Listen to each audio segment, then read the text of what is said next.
কেননা বর্তমান সরকার বৈষম্য বিরোধী ছাত্র জনতার গণ অভ্যুত্থানের মাধ্যমে এই সরকার প্রতিষ্ঠিত হয়েছে এবং সরকার প্রতিষ্ঠিত হওয়ার পরেই প্রধান উপদেষ্টা সাহেব জাতিকে আশ্বস্ত করেছিলেন যে জনগণের অধিকার প্রতিষ্ঠা করা হইল তাদের সর্বাধিক অগ্রাধিকার। এখন 9.5 মাস অতিক্রম করেছে। এই নির্বাচন নিয়ে আমরা দেখতে পাচ্ছি নানা রকমের তালবাহানা উছিলা সৃষ্টি করা হচ্ছে। সেজন্য আমরা দুশ্চিন্তাগ্রস্ত যে যারা পতিত, যারা স্বৈরাচার, ফ্যাসিস্ট, তারা দেশে বিদেশে থেকে বাংলাদেশ নিয়ে ষড়যন্ত্র করছে এবং অনেক ষড়যন্ত্রের বহিঃপ্রকাশ ইতিমধ্যে আমরা দেখেছি। সেজন্য আমরা যেটা প্রথম থেকে বলে আসছিলাম, এই সরকারের যে ওয়াদা, সেই ওয়াদাটা পূরণ করে অতি শীঘ্র নির্বাচন সংক্রান্ত যে সকল সংস্কার দরকার সেই সংস্কারগুলো করে নির্বাচনের জন্য একটা রোডম্যাপ দেওয়া, অর্থাৎ দিন তারিখ ঘোষণা দেওয়া। এখন বলছে যে বছরের ডিসেম্বর থেকে আগামী বছর জুন পর্যন্ত করতে পারবে তারা। কিন্তু আমরা বলতে চাচ্ছি, কেন সরকার একটা তারিখ ঘোষণা করতে পারবে না? না করার তো কোনো কারণ নাই। এখানে যে উছিলাগুলো সৃষ্টি করা হচ্ছে সেটা হচ্ছে প্রথম সংস্কার। আমরা সংস্কারকে সমর্থন করি, করেন না আমরা যে আপনারা তো সংস্কার সমর্থন করেন না। আমি আজকে দেখলাম যে সংস্কারের ব্যাপারে আপনারা একদম স্পষ্ট অবস্থান নিয়েছেন যে আচ্ছা যাই হোক, সংস্কারের প্রসঙ্গে আমি পরে আসছি। না না না, আমরা প্রধান উপদেষ্টাকে রিটেন যে আমাদের স্টেটমেন্ট দিয়েছি, সেখানেও বলেছি যে আমরা সংস্কারে বিএনপি আরো আগে থেকেই, এই সরকার দায়িত্ব গ্রহণ করার আগে থেকেই বিএনপি কিন্তু 31 দফা সংস্কার প্রস্তাব জনগণের সামনে তুলে ধরেছে। এটা বলেছে যদি আপনারা আমাদেরকে ভবিষ্যতে ক্ষমতায় বসান, আমরা এই 31 দফা সংস্কার কর্মসূচি আমরা বাস্তবায়ন করব। এবং এই সরকার এসে সংস্কার প্রস্তাব করার পরে আমাদের তরফ থেকে ডেলিগেশন গিয়ে আমাদের সংস্কার প্রস্তাবগুলো তাদেরকে দিয়েছি। এর মধ্যে কিন্তু তাদের সংস্কার প্রস্তাব আমাদের সংস্কারের সাথে অনেক জায়গায় মিল আছে, আবার অনেক জায়গায় মিল নেই। সব জায়গায় মিল থাকবে এমন কোনো কথা না। আমরা একটা জাতীয় ঐক্য সৃষ্টি করা, গণতন্ত্রের উত্তরণের জন্য, ঐক্যমত্য সৃষ্টি করার জন্য আমরা একমত হয়ে ডেলিগেশনে আমরা গিয়ে আমাদের প্রতিনিধি পাঠিয়েছি। তো এরপরে আসে মামলার বিষয়। মামলা আমরা বলতে চাই বিচারের ব্যাপারে আমরা কাল সেদিনও প্রধান উপদেষ্টার কাছে বলেছি লিটেন, আজকেও আমরা যে প্রেস ব্রিফিং করেছি এখানে বলেছি যে মামলা যাতে করে দ্রুত শেষ হয় এ ব্যাপারে বিএনপি সবচেয়ে আগ্রহী। কারণ বিএনপি গত 16 বছর যাবৎ সবচেয়ে বেশি এই আওয়ামী লীগ দ্বারা সবচেয়ে নির্যাতিত। তা আমরা কেন বিচার চাইব না? কি পরিমাণ তারা কি বলে আমি খালি একটা বিষয় যে বিএনপি দাবি করতেছে যে ডিসেম্বরের মধ্যে নির্বাচনটা চাচ্ছে। সংস্কারের প্রসঙ্গে আমি একটু পরে আসতেছি। ডক্টর মোহাম্মদ ইউনূস প্রতিশ্রুতি দিচ্ছেন যে দেশে বিদেশে সব জায়গায় প্রতিশ্রুতি দিয়েছেন যে তিনি জুন মাস হচ্ছে তার সর্বোচ্চ কাট অফ টাইম। এই 6 মাসের ডিসপিউট ধরে নেই এবং অনেকেই বলতেছেন এর মধ্যে রোজা আসবে, এই আসবে, আসলে 2 মাসের ডিসপিউট, মানে ফেব্রুয়ারির মধ্যেই আসলে ইলেকশন দিতে হবে। তো ও বা বড়জোর এপ্রিল, এই 4 মাসের জন্য মানে বিএনপি এরকম মরিয়া হয়ে বা বিএনপি এত রাগ হচ্ছে কেন 4 মাসকে নিয়ে? বিএনপি কেন এত অস্থির? কেননা এখানে আপনি যে কথা বললেন যে প্রধান উপদেষ্টা তো ডিসেম্বর না হয় জুনে করতে পারবে বলে বলেছে। তা আমরা কেন ওই জন্য ধৈর্য ধারণ করি না? কেননা ইতিমধ্যে আমরা দেখছি যে এই জাতীয় সংসদ নির্বাচন সম্পর্কে কেউ কেউ এ সম্বন্ধে বিতর্ক সৃষ্টি করছে। যেমন লোকাল গভর্নমেন্ট ইলেকশন, স্বায়ত্তশাসন নির্বাচন দিতে হবে, এই কথাও কেউ বলেছে জাতীয় সংসদ নির্বাচনের আগে। সেই জন্য আমি সংস্কার এনেছিলাম। সংস্কার, বিচার, এগুলোকে কিন্তু সামনে আনা হচ্ছে। কিছু এগুলো তো দরকার নাই। আমরা যে জন্য বলছি আমরা সংস্কার চাই। সংস্কার কিন্তু একটা দিন তারিখ ঠিক করে বলা যাবে না, ওই দিনের মধ্যে এই সংস্কারটা শেষ করতে হবে। সংস্কার একটা চলমান বিষয়। ঠিক মামলার ব্যাপারে, রায়ের ব্যাপারে বা পরিচালনার ব্যাপারে আমরা সবসময় সবাই আশা করি যে মামলাগুলো একটা স্বাধীন সার্বভৌম বিচার বিভাগের অধীনে মামলাগুলো নিষ্পত্তি হোক। রাইট। তো যদি স্বাধীন বিচার ব্যবস্থাই বলি, তাহলে আমরা কোনো পলিটিক্যাল পার্টি হিসাবে বা সরকারের একজন উপদেষ্টা হিসেবে কিভাবে বলতে পারি যে অমুক দিনের মধ্যে, এত তারিখের মধ্যে এই রায় দিতে হবে? অর্থাৎ সে কারণে আমরা বলছি যে উসিলাগুলো সন্দেহজনক, যে কাজগুলো আমরা সিমালটেনিয়াসলি করতে হবে। রাইট। আমরা এই প্রসঙ্গে আসবো। আমরা একটু পিছনে ফিরে যাই। প্রধান উপদেষ্টার সাথে যে বিএনপির বৈঠক, সেখানে আপনি নেতৃত্ব দিয়েছেন বিএনপির পক্ষ থেকে, সাথে আরো 3 জন শীর্ষ নেতা আপনাদের মধ্যে ছিল। তো সেইখানে আপনারা স্পেসিফিকভাবে 3 জন উপদেষ্টার পদত্যাগের কথা বলেছিলেন, কিন্তু খুবই আশ্চর্যজনকভাবে তাদেরই একজন উপদেষ্টা সেখানে ছিল। পরে আমরা শুনেছি যে ব্যাপারটা আপনারা কি, অনেকে বলেছেন এটা ভালোভাবে নেন না অনেকে, সেইটা আপনি একটু বলবেন। আরেকটা জিনিস হচ্ছে যে আপনারা ছাত্র উপদেষ্টা 2 জন, অর্থাৎ আসিফ মাহমুদ সজীব ভুঁইয়া এবং মাহফুজ সাহেবের পদত্যাগ চেয়েছিলেন। অন্যদিকে জনাব খলিলুর রহমান, যিনি আরেকজন উপদেষ্টা, তারও পদত্যাগ চেয়েছিলেন। অন্যদিকে একটি পদত্যাগের কথা সেদিন আবার খুব বাতাসে ভাসছিল যে ডক্টর মোহাম্মদ ইউনূস নিজেই পদত্যাগ করতে চান, তিনি আর এই পদে থাকতে চান না। আপনাদেরকেও কি তিনি এই বার্তা দিয়েছিলেন? আপনারা আসলে উনাকে কি বুঝিয়েছেন? আপনারা কি তাকে চান? কারণ আপনাদের এক নেতা জনাব সালাউদ্দিন সাহেব এর আগে মিডিয়ায় বলেছেন তিনি, অর্থাৎ ডক্টর ইউনূস চলে গেলে বিকল্প রাষ্ট্রকে খুঁজে নেবে। অন্যদিকে আরেক নেতা গয়েশ্বরচন্দ্র রায় বলেছেন বিএনপির আসে নামলে ডক্টর ইউনূস 24 ঘন্টাও পদে থাকতে পারবে না। আসলে আপনাদের অবস্থাটা কি? ডক্টর ইউনূসকে আপনাদেরকে পদত্যাগের কথা কোনোটা বলেছিলেন কিনা? যে 3 জন উপদেষ্টা পদত্যাগ আপনারা চেয়েছিলেন, তার একজন উপদেষ্টাও আপনাদের সাথে বৈঠকে ছিলেন, বিষয়টাকে আপনারা কিভাবে নিয়েছেন? এক হচ্ছে প্রধান উপদেষ্টা প্রফেসর ডক্টর ইউনূস পদত্যাগ করবেন, এটা একটা গুঞ্জন। এটা বাংলাদেশে বিভিন্ন মিডিয়া, সোশ্যাল মিডিয়া এটা প্রচার করেছে এবং আমরা শুনেছি যে তিনি আসলে এই কথা বলেন নাই। এই কথাটা প্রচার করেছে একটি দলের নেতা। জি। তাই আমরা যে দেখা করেছি ওই দিন পরিষ্কারভাবে বলেছি যে আমরা কি আপনার পদত্যাগের কথা কোনো সময় বলেছি? কোনো সময় কোনো দাবি করেছি? তাই আপনি কেন বলবেন যে আপনি পদত্যাগ করবেন? তিনি যেটা বলেছে যে, এটা ওনার প্রেস সেক্রেটারিও বলেছে যে বিভিন্ন দাবি দেওয়া, বিভিন্ন বিষয় এমনভাবে চাপ দেওয়া হচ্ছে, তাতে উনি মনে করছেন এত চাপ দেওয়া হচ্ছে তাইলে আর আমি থেকে লাভ কি? কিন্তু আমরা বলে এসেছি যে না, আপনাকে থাকতে হবে। এদেশের মানুষ অনেক আশা করে আপনাকে এই পদে বসিয়েছে এবং যেই কাজটা আপনি করতে হবে মিনিমাম, যে এই দেশের জনগণের ভোটে নির্বাচিত একটি সরকারকে, জনগণের সরকারকে প্রতিষ্ঠা করে আপনি একটি নিরপেক্ষ সরকার আপনি সসম্মানে বিদায় নিতে পারবেন। কেন এখন আপনি পদত্যাগের কথা বলবেন?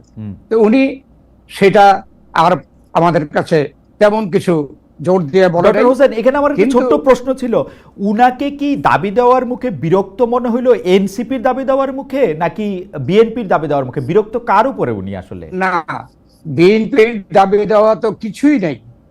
দাবি দেওয়ার মধ্যে শুধু ইলেকশন আছে, যে ইলেকশনটা ওনাকে করতে হবে। আর আমরা সংস্কারের সমর্থন দিচ্ছি, আমরা বিচারের সমর্থন দিচ্ছি। তবে এইগুলোকে শর্ত হিসাবে ধরার কোনো সেখানে যুক্তিকতা নাই বলেই আমরা বলেছি সংস্কার, বিচার এবং নির্বাচন সম্পূর্ণ 3টা বিষয় এবং একটা আরেকটাকে কোনো ধরনের হ্যাম্পার করবে না। অতএব আপনি নির্বাচনের জন্য একটা দিন তারিখ, রোড ম্যাপ এটা বলেছি। আর মধ্যে বলেছি যে আমরা কেন ডিসেম্বরের মধ্যে চাই, সেটা হচ্ছে ডিসেম্বরের পরে 26শে জানুয়ারি, এরপরে ফেব্রুয়ারি ফেব্রুয়ারি থেকে রোজা, ফেব্রুয়ারি পরে রোজার পরে প্রায় 1.5 মাস 2 মাস লাগে রোজা থেকে ইয়া হতে, একটু নর্মাল সবকিছু হতে। এরপরে আবার আমাদের যে বড় বড় পরীক্ষাগুলো আছে, যেমন এসএসসি পরীক্ষা, এইচএসসি পরীক্ষা, এগুলো আসবে। অতএব এটা কখনোই নির্বাচনের মৌসুম হতে পারে না। নির্বাচনের মৌসুম শীতকালে, সেই জন্য আমরা বলছি যে ডিসেম্বর এটা নির্বাচনের মৌসুম হিসাবে সবার থেকে গ্রহণযোগ্য হবে। আপনারা একটা ডেট চাইতেছেন এবং 3 জন উপদেষ্টা পদত্যাগ চেয়েছেন এবং এর মধ্যে একজন উপদেষ্টাকে নিয়েই ডক্টর মোহাম্মদ ইউনূস বৈঠক করেছেন। এই বিষয়টা থেকে আপনারা কি বার্তা পেলেন? মানে না, আমরা সেখানে উপস্থিত হওয়ার আগে জানি না যে প্রফেসর ডক্টর ইউনূসের সাথে কারা কারা উপস্থিত থাকবেন। এখানে তো প্রফেসর আলী রিয়াজ, তিনি তো এই উপদেষ্টা কমিটির কেউ না, তিনি দ্বিতীয় ব্যক্তি হিসেবে উপস্থিত ছিলেন। তারপরে উপদেষ্টা যারা ছিলেন আমরা তো আগে জানি না কারা এখানে থাকবেন। সেখানে আমরা 3 জন যে উপদেষ্টার কথা বলেছি বিতর্কিত, সেটা তারা খুঁজে বের করবে। ওকে, ডক্টর খন্দকার মোশাররফ হোসেন, এই কথা কি ঠিক যে যেদিন আপনারা তার সঙ্গে দেখা করতে গিয়েছেন তার আগে থেকে আপনারা তার সময় চাইছিলেন দেখা করার জন্য এবং আপনারা পাইছিলেন না? যেটা আমরা এর আগেই যখন আমাদের এই গুঞ্জন ঢাকায় বা বাংলাদেশে শুরু হলো যে প্রফেসর ইউনূস পদত্যাগ করতে চায়, তখনই আমাদের দল থেকে ওনার সাথে দেখা করার জন্য আমরা অনুরোধ করেছিলাম, কিন্তু সেই সময়টাই দিতে পারে নাই। যেদিন থেকে উনি দলের সাথে কথা বলবে ঠিক করেছে, সেই দিন কিন্তু প্রথম আমাদেরকে ডেকেছে। ওকে, আমরা সেই ভালো উদ্দেশ্য নিয়েই, আমাদের খোলা মন নিয়ে আমরা আগেও চেয়েছিলাম, দিতে পারে নাই, ওনার ব্যস্ততা থাকতে পারে। যেদিন দিয়েছে আমরা সেই দিনই সেখানে আমরা সাক্ষাৎ করতে গিয়েছি। খালেদা জিয়া, বিএনপি চেয়ারপারসন বেগম খালেদা জিয়া লন্ডনে যাওয়ার আগে তার সঙ্গে দেখা করেছিলেন সেনাপ্রধান। নির্বাচনের 3 মাস, করিডোর বন্দর, এসব বিষয় নিয়ে বিএনপির সঙ্গে আর্মির অবস্থান কাছাকাছি। অনেকেই বলছেন যে বিএনপির সাথে সেনাপ্রধান একটা প্যাক্ট করেছেন এবং এই সরকারের সাথে তার দূরত্ব তৈরি হয়েছে। সেনাপ্রধান যতটা বিএনপির সাথে একই লাইনে কথা বলছেন ততটা সরকার প্রধান বলছেন না। আপনাদের সাথে কি সেনাপ্রধানের আসলে একটা প্যাক্ট হয়েছে, বা বিষয়টা কিভাবে প্রশ্ন করব যে আপনারা আর আর্মিরা এক দল আর ডক্টর ইউনূসের অধীনে সরকার আরেক দল, ব্যাপারটা কি এরকম? এটাও একটা গুঞ্জন। আমরা দলের তরফ থেকে কখনো সেনা প্রধানের সাথে কোনো সভা বা কোনো আলাপ পরামর্শ করি নাই। একথা সত্যি। দেশনেত্রী বেগম খালেদা জিয়া চিকিৎসার জন্য বিদেশে যাবে, সেই বিদেশে যাওয়ার আগে তিনি দেখা করতে গিয়েছিলেন। তার সাথে কি কথা হয়েছে আমরা জানি না, মিডিয়ায় সেটা প্রকাশ হয়নি। এখানে যে কথা বলা হচ্ছে, যারা আমাদের সাথে শত্রুতা করছে বিনা কারণে, আর যারা নির্বাচনকে বিলম্ব করার জন্য নানাভাবে কারসাজি বা উশিলা সৃষ্টি করতে চাচ্ছে, আমরা দেখছি যে এই যে গুঞ্জনটা তৈরি করেছে যে আমরা এবং সেনাবাহিনী একটা সভা সমাবেশ করে আমরা হয়তো এটা সিদ্ধান্ত নিয়েছি যে এটা সম্পূর্ণ বানোয়াট। আমাদের সাথে কোনো পরামর্শ হয় নাই। না, ব্যাপারটা হচ্ছে এরকম যে আমরা শুনছি যে সেনাপ্রধান প্রথম যখন আসলে সেনাপ্রধান অফিসারদেরকে কি বলেছেন কয়েকদিন আগে দরবারে, সেটা আসলে আমরা ভেরিফাই করতে পারিনি। পত্রপত্রিকা যদিও লিখেছে নানা রকম, কিন্তু সেনাপ্রধান রয়টার্সকে একটা ইন্টারভিউ দিয়েছিলেন। সেই ইন্টারভিউর মধ্যে তিনি বলেছিলেন 18 মাসের মধ্যে তিনি নির্বাচন চান, অর্থাৎ এই সরকার ক্ষমতা গ্রহণের 18 মাসের মধ্যে। সেটা মোটামুটিভাবে এই বছরের ডিসেম্বরটার মধ্যে যায়। এই কথা আবার তিনি বলেছেন বলে আমরা শুনেছি, বা তিনি আসলে ডিসেম্বরের মধ্যেই আসলে নির্বাচন চান। তার এই বক্তব্য, যেখানে আসলে সংস্কার বা অন্যান্য বিচার যেগুলির ব্যাপারে আসলে অনেকেই প্রশ্ন করছেন, তাইলে কি জুলাই আগস্টের আন্দোলনটা শুধুমাত্র এই নির্বাচনটাকে সামনে রেখেই হয়েছে? সেই ক্ষেত্রে কি ওইটা মনে করা একটু স্বাভাবিক না যে বিএনপির সাথে এই সেনাপ্রধানের বা সেনাবাহিনীর উপরের দিকে যারা আছে তাদের একটা সংযোগ বা আমি আতাত বলবো না, মানে তাদের একটা বোঝাপড়া হয়েছে, ওরকম কি মনে করা যায় না? আমার জানা মতো সেনাবাহিনীর সাথে, সেনাবাহিনীর প্রধানের সাথে বিএনপির এই ধরনের কোনো সমঝোতা হওয়ার জন্য বৈঠক বা কোনো রকমের আলোচনা হয়নি। এখন সেনাবাহিনী প্রধান যদি কোনো বিষয়ে একটা মতামত প্রকাশ করে, সেটা তো ব্যক্তি হিসাবে করতেই পারে। আর আমরা তো সেনাবাহিনীর প্রধান এই কথা বলার অনেক আগে থেকেই আমাদের দাবিটি আমরা করে আসছি সব সময়, যে আমরা এই সরকারকে সহযোগিতা করছি এবং সংস্কারও আমরা সমর্থন করছি। তবে সব সংস্কার কিন্তু দিন তারিখ ঠিক করে শেষ করা যাবে না, এটা চলমান বিষয়। শুধু নির্বাচন সংক্রান্ত সংস্কারগুলো অতি দ্রুত শেষ করে নির্বাচনের দিন তারিখ ঘোষণা করার জন্য আমরা কিন্তু প্রথম থেকেই চাপ দিয়ে আসছি। ওকে, অন্য একটু প্রসঙ্গে যাই। বিএনপির ভারপ্রাপ্ত চেয়ারম্যান জনাব তারেক রহমান লন্ডন থেকে ভার্চুয়ালি আপনাদের সঙ্গে মিটিং করছেন, তৃণমূলের মিটিং করছেন, বক্তৃতা দিচ্ছেন, কিন্তু আপনি কিন্তু মনে করেন না যে জনাব তারেক রহমান যদি এখন দেশে ফিরতেন তাইলে দলের নেত্রী কর্মী তাদের মধ্যেও একটা মানে কি বলবো, এক ধরনের প্রাণচাঞ্চল্য আরও বেশি সৃষ্টি হতো এবং দেশের মাটি থেকে তার কর্মকাণ্ড পরিচালনা করা সহজ হতো? আমাদের সহজ প্রশ্ন, জনাব তারেক রহমান এখন দেশে ফিরছেন না কেন আসলে? আমরা যতটুকু জেনেছি যে ঢাকায় যে উচ্চ আদালতে এখনো হাইকোর্ট লেভেলে একটা সিদ্ধান্ত হয়েছে, তারপরে এই হাইকোর্টের রায়ের বিরুদ্ধে আপিল হয় কিনা এটা দেখতে হবে। যেমন জোবায়দা রহমান আসছে দেশে, তিনি কিন্তু হাইকোর্ট থেকে এই সিদ্ধান্ত নিয়ে তারপরে সুপ্রিম কোর্টে আপিল করেছেন, এখনো অপেক্ষা করছে। এই যে প্রসেস, এইটা কিন্তু এখনো বাকি আছে। তো তারেক রহমান আমাদের জানা মতো তিনি যত শীঘ্র পারেন ফিরবেন, তবে বাংলাদেশে যে আইনি জটিলতা আছে এটাকে পরিষ্কার করেই তিনি ঢাকায় ফিরতে চান।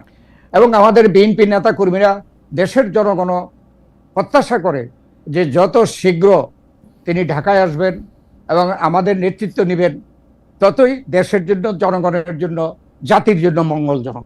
ডক্টর হোসেন, উনি যদি কোনো রকম কোনো আইনের থাকেও উনি আইনের মোকাবেলা বিদেশ থেকে করতে চান না, বিদেশ থেকেই করতে চান, দেশ থেকে করতে চান না, এটা কি কোনো রিজন আছে? ওনার কি বাংলাদেশের বিচার বিভাগ বা আইন আদালতের প্রতি আস্থা ওরকমই নাই যেরকম ছিল না শেখ হাসিনার আমলে? না, সম্পূর্ণ আস্থা আছে। কেননা হাইকোর্ট লেভেলে তারেক রহমানের পক্ষে রায় হয়েছে, রাইট। এখানে নিয়ম মতো আপিল করতে পারে কোনো পার্টি। আপিল হচ্ছে কিনা এটার একটা সময় সীমা আছে, এই সময়ের মধ্যে যদি আপিল না হয় তাহলে ওই হাইকোর্টের রায় বহাল হবে। এটা দেখার জন্য আমার বিশ্বাস যে তারেক রহমান এখনো দেশে ফিরছে না। ওকে, কিন্তু তিনি তো প্রকৃতপক্ষে এই লন্ডন থেকেই বিএনপিকে নেতৃত্ব দেওয়া, জনগণকে নেতৃত্ব দেওয়া, এটা কিন্তু বহুদিন যাবতীয় করে আসছেন এবং জনগণ তা গ্রহণ করেছে। না, সেটা তো একটা আলাদা পার্সপেক্টিভ ছিল যে শেখ হাসিনার আমলে উনি তো দেশে ফেরাটা, আমারও কথা হয়েছিল তার সঙ্গে, সেখানেও তিনি বলেছিলেন যে, আমি শেখ হাসিনার আমলের কথা বলছি, যে সেখানে তার এই ভয় ছিল যে, বা শঙ্কা ছিল, আমি যদি এটা বলি যে তাকে আসলে কারাগারে প্রেরণের, অন্যায় রায় দেওয়ার, এরকম নানা ধরনের। এখনো কি উনি এই শঙ্কাটার মধ্যে আসেন কিনা সেটা হচ্ছে আমার প্রশ্ন। এবং হাইকোর্টে উনি সবগুলি মামলা ওনার খালাস হয়েছে, এখন এর বিরুদ্ধে এপিল হবে কিনা সেই জন্য ইনি অপেক্ষা করবেন, এপিলেরও কিছু সময় আছে, আবার নতুন মামলা উদ্ভূতকরণেরও কিছু সময় আছে। আপনারা রাজনীতিবিদ, আপনি এটা আরো খুব ভালো করে জানেন, মামলা মোকদ্দমা তো থাকেই। সো মানে ঘরের ছেলে ঘরে ফিরবে না কেন? হ্যাঁ, না, ঘরে ফিরবে। ঘরে ফেরার জন্য সে এত রাজনৈতিকভাবে সম্পৃক্ত, আমরাও চাই। আমরা বিশ্বাস করি অতি শীঘ্রই বাংলাদেশে ফিরবে। এর আগেই আপিল বিভাগের যে সমস্যাটা আছে সেটা সিদ্ধান্ত হয়ে যাবে বলে আমার বিশ্বাস। আচ্ছা, আমি একটু খালেদা জিয়ার প্রসঙ্গে একটু আসতে চাই। আমরা যতটা দেখেছি যে চিকিৎসার কারণে ক্রমাগত কেয়ারের কারণে আগের চেয়ে তিনি অনেকটা সুস্থ, পারিবারিক বলয়ও স্বজনদের সঙ্গে তিনি সময় কাটাচ্ছেন।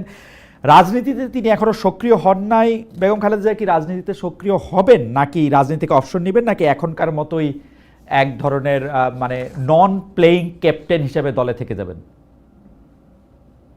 বেগম খালেদা জিয়া বর্তমানেও আমাদের চেয়ারপারসন, আর Tarique Rahman senior vice chairman হিসাবে তিনি ভারপ্রাপ্ত চেয়ারম্যান, এবং লন্ডন থেকে তার ভূমিকা সে পালন করছে।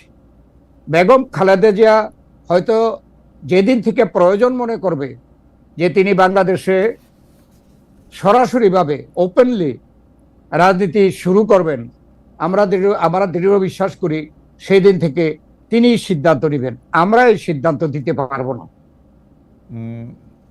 তবে আমরা আশা করি যে তিনিও সক্রিয় হবেন এবং আমাদের ভারপ্রাপ্ত চেয়ারম্যানও তারেক রহমান নিজে এসে বাংলাদেশে দলকে নেতৃত্ব দেবেন। আমি জানি না এই প্রশ্নটা অনেকেই করছেন, মানে অনেকে আবার একথাও বলছেন যে বেগম খালেদা জিয়া রাজনীতিতে আর সেই অর্থে সক্রিয় হচ্ছেন না, তিনি আর রাজনীতিতে সে থাকছেন না। উনি কি এইরকম কোনো উপসংহারে কি পৌঁছানো যায় যে তিনি আর রাজনীতিতে থাকছেনই না বা থাকছেনই, ওরকম কোনো কথা কি? না, আমরা যারা এই বাংলাদেশে থেকে রাজনীতি করছি, আমাদের কাছে এমন কোনো ইঙ্গিত এ পর্যন্ত বেগম জিয়া বা অন্য কেউ দেয় নাই যে বেগম জিয়া আলটিমেটলি রাজনীতি করবে না, এটা কিন্তু আমাদের কাছে ইঙ্গিত দেয় নাই। তাই আমরা আশা করছি, জনগণ আশা করছে, বেগম জিয়াও আরো একটু সুস্থ হয়ে সরাসরি নির্বাচনে এবং সরাসরি রাজনীতিতে অংশগ্রহণ করবেন। ঠিক একইভাবে তারেক রহমানও দেশে এসে আমাদেরকে নেতৃত্ব দেবেন। আরেকটা প্রসঙ্গে যাই, সচিবালয়ে সরকারি কর্মচারীদের আন্দোলনে এনবিআর বন্দর অচল করা আন্দোলনের বিরুদ্ধে আমরা দেখতে পাচ্ছি নতুন গঠিত যে রাজনৈতিক দল বৈষম্য বিরোধী ছাত্র আন্দোলন, যারা জুলাই আগস্টের নেতৃত্ব দিয়েছে, তারা এই আন্দোলনের বিরুদ্ধে, এইসব আন্দোলনের বিরুদ্ধে, সচিবালয় আন্দোলনের বিরুদ্ধে, এনবিআর বন্দর অঞ্চল করা আন্দোলনের বিরুদ্ধে। এসব নিয়ে বিএনপির অবস্থানটা কি? কেন এই ধরনের আন্দোলন, মানে এই প্রশ্নটা হচ্ছে, এই ধরনের আন্দোলন সংগ্রামে আসলে বিএনপি প্রতি সরকারি কর্মচারী নেতা, বিএনপি প্রতি শ্রমিক নেতারাই ফ্রন্টলাইনার, বিএনপি প্রতি শ্রমিক কর্মচারী সংগঠনগুলিকে আমরা দেখতে পাচ্ছি যে এসব আন্দোলনে সক্রিয় বলে অনেকে অভিযোগ করছেন। বিএনপির এগুলিতে অবস্থান কি? এনসিপি স্পষ্ট বলেছেন, এনসিপি নেতৃবৃন্দ, যেমন আমি আব্দুল হান্নান মাসুদ বলে এনসিপির একজন নেতা আছেন, তিনি বলছেন আজ সচিবালয়ে এনবিআর কিংবা পোর্টে যারা স্ট্রাইক করছেন তাদের বলছে বিপ্লব ওখানেও হবে। হাসনাত আব্দুল্লাহ বলছেন জনদুর্ভোগ ও ফেসিবাদ দীর্ঘায়িত করার ক্যান্টনমেন্ট হিসেবে পরিচিত সচিবালয়ের কুসম্পর্কে সচেতন থাকুন। ডক্টর খন্দকার মোশাররফ হোসেন, আপনার কাছ থেকে একটু শুনতে চাইবো যে আপনাদের বিএনপির কি অবস্থান? আমরা এই সরকারের মধ্যে অভ্যন্তরে যে বিভিন্ন বিষয় নিয়ে দাবি দাওয়া উত্থাপন করছে এবং তার প্রেক্ষিতে সচিবালয়ে নানা রকমের মিছিল মিটিং, এগুলোর সাথে আমাদের রাজনৈতিক দল হিসাবে বিএনপি কোনো রকমে জড়িত নই। এটা পেশাভিত্তিক সংগঠনগুলো তাদের স্বার্থে তারা এই সরকারের কাছে তাদের দাবি দেওয়া পেশ করছে, এটা তাদের বিষয়। এ ব্যাপারে এগুলো রাজনৈতিক নয়। আমাদের দৃঢ় বিশ্বাস যে এই সরকার, অন্তর্বর্তীকালীন সরকার যেহেতু এখনো ক্ষমতায় আসছে, যে সকল সমস্যা সামনে আসবে সেই সমস্যাকে দৃঢ়ভাবে তারা যৌক্তিকভাবে সেগুলোর সমাধান করবে, তাহলেই এই সকল সমস্যা কেটে যাবে বলে আমার বিশ্বাস। আমরা রাজনৈতিকভাবে এখানে কোনো পক্ষে আমরা নই। অনেকেই বলতেছেন যে বিচারাঙ্গনে, নির্বাচন কমিশনে, সচিবালয়কে যারা নেতৃত্ব দিচ্ছেন, অর্থাৎ সিনিয়র আমলাদের মধ্যে সবাই বিএনপির লোক, অল্প কিছু জামাতের লোক আছে, আর প্রত্যেকটি জায়গায় বিএনপির লোক।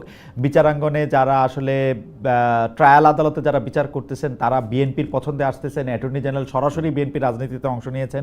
নির্বাচন কমিশন আসলে বিএনপির ইচ্ছা কি, বিএনপির ভাবনা কি, সেইটাই আসলে খেয়াল করতেছে। তার ফলে এইসব জায়গাগুলিকে পুনর্গঠন না করলে একটা ভালো নির্বাচন হবে না, ভালো একটা সংস্কার হবে না। আপনাদের কি মনে হয় যেমন ধরেন একটা ছোট উদাহরণ দেই ডক্টর খন্দকার মোশাররফ হোসেন, নির্বাচন কমিশন আইন মন্ত্রণালয়ের মতামতের জন্য অপেক্ষা না করেই জনাব ইশরাক হোসেনকে মেয়র হিসেবে গেজেট প্রকাশ করেছে। এগুলি এক ধরনের আসে না বার্তা দেয়। অ্যাটর্নি জেনারেলের কথা আমি আগেই বললাম, অ্যাডভোকেট আসাদুজ্জামান আসলে বিএনপির রাজনীতির সাথে প্রত্যক্ষভাবে জড়িত ছিলেন।